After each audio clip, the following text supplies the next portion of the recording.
So we're here with a prolific do-it-yourselfer, Chris Chapman in kindly invited us to Ormond. Thanks very much. Chris, we're in your little workshop here, but how long have you been at it? When did you get started? I suppose it's probably 6 to 7 years now. 44, feel every bit of it some days.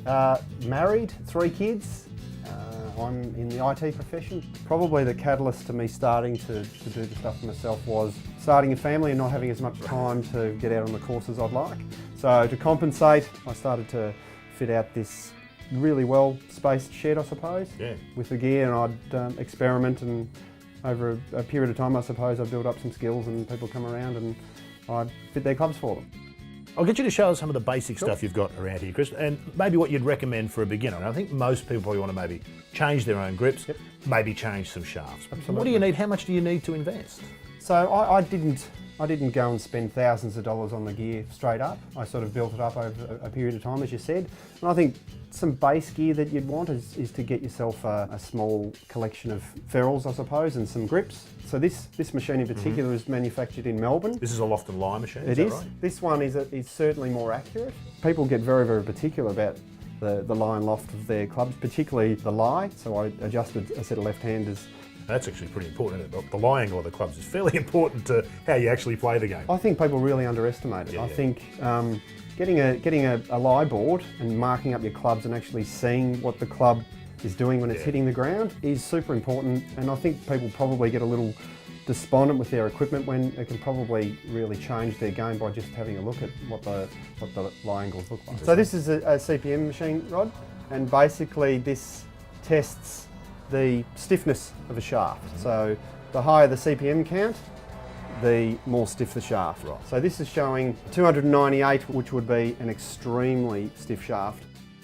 Some of the other non-negotiables, in my view, a compressor, and this has got the DG10, which I understand stands for damn good, but this is from the States, and it's got a little brass cap on it where the butt end of the grip is secured, and it allows you to push it on the golf club once you're gripping, and also gives you a bit of leverage when you're removing them as well. I think that is an absolute non-negotiable considering the cost of compressors these days, and it's a multi-purpose tool as well. And probably the final two, I think, certainly a club ruler. These things are imperative. This one in particular from Golfworks gives you some of the numbers that you need across there, but I think for the most part they're standard. But this is a shaft tip guide, so if you don't know how big the tip of a particular club is, all you do is slot it in there and it'll tell you whether it's a 370, 355, 335, whatever the case may be. So this is really important both for iron shafts and for drivers, hybrids, fairways, because they're not all the same. This is a shaft puller that I built. It took me quite a while to come up with this. Now I think this is a non-negotiable, particularly if you want to get into a little more than just pulling grips off and just removing iron heads from shafts.